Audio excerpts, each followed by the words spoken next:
For more than a century, AM radio has amassed a rich and storied history, from FDR's fireside chats through Beatlemania to the Super Bowl. But in a world of Instagram and podcasts, TikTok as well, AM radio itself is seeking its own lifeline, as CBS Scott's McFarlane reports. The Friday night lights are on in Frederick, Maryland. The students jammed the front rows, but Paul Dumars and Steve Nibbs took seats in the very back. We're about ready to start tonight's contest between the Titans and the Railroaders. Dumars and Nibbs are broadcasting the game county-wide on AM radio station WFMD. Roaders will start 1st and 10 at their own 21-yard line. A fall tradition that dates back decades. And the pistol. Fakes it, looking to throw. You were surprised how many people still listen to this? Yeah, I truly was. In communities nationwide, AM radio remains the voice of high school sports. I've had fathers that are in the service. One was stationed in North Carolina, and he said, I don't miss a game. These games still draw an audience and advertisers at a moment in which the competition for audiences has never been so fierce. Touchdown, and the Titans now have tied the game. The way our technology is these days and how people connect, this is starting to die away a little bit, and that concerns me, yeah.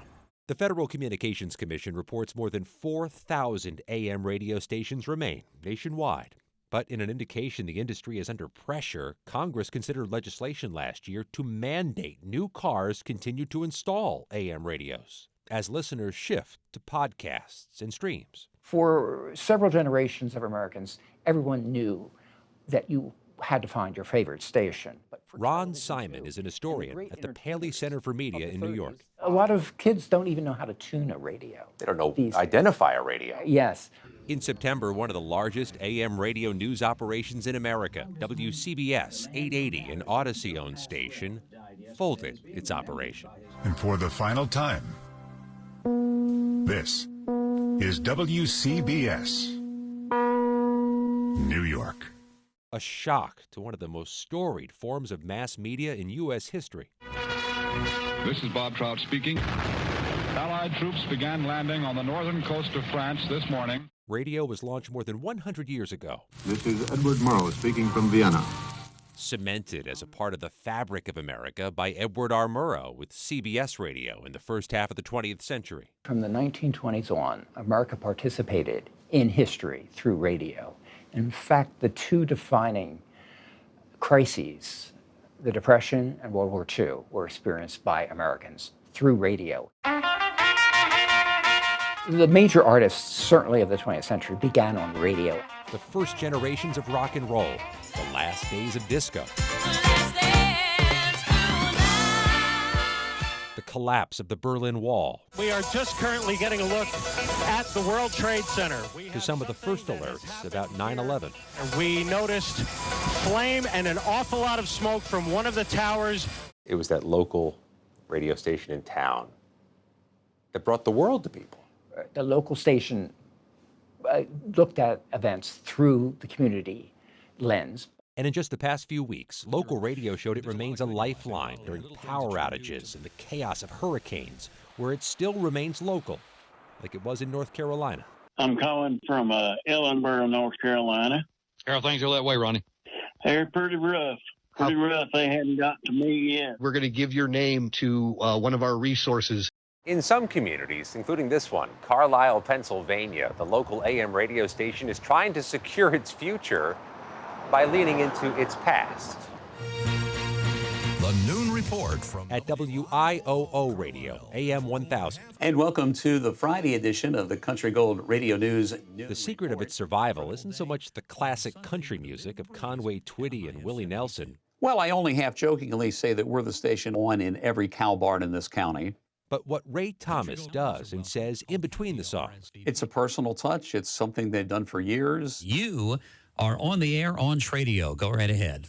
At noon each day, he opens the phone lines for people to buy and sell the stuff in their basements. I have a solid oak round 18-inch table with a built-in lamp. I have a camouflage Barnett C4 crossbow. I got Apple iPad third generation for $50.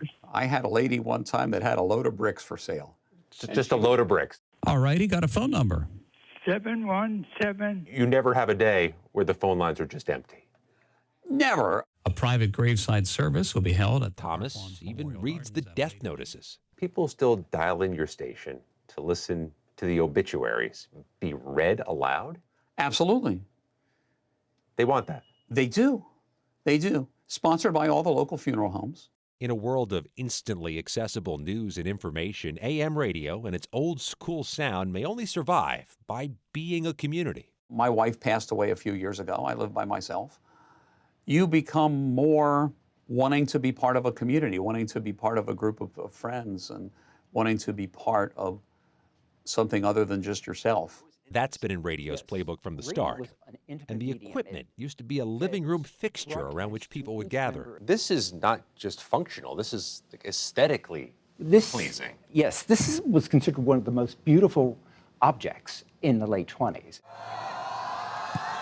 But back in Frederick, WFMD makes its signal available on your phone now. 2nd and 10 now for the Titans. And for the broadcasters, this is exactly what radio has been in its glory days. A shared experience that's uniquely local. Woo! I ran into a brick wall there, Paul. WFMD, on the air since 1936, hopes this keeps them on the field for years to come. For CBS Saturday Morning, Scott McFarland, Frederick, Maryland. Hyperlocal seems to be the lifeline. I mean, we look at all the newspapers, the local newspapers that have folded, and now AM radio. It makes me nervous. It's sad to see. It's interesting if you can put yourself somewhere else, not just on that AM dial, but if you can find a way to stream that as well. I do think the audience is there for it, potentially, of growing. Yeah. But it's just a different way that they want to consume. Yeah, communities need it. Yeah, you remember your local AM. Oh, yeah, urban radio, talk radio, it was all there. WWJ, WJR, I remember. Yeah.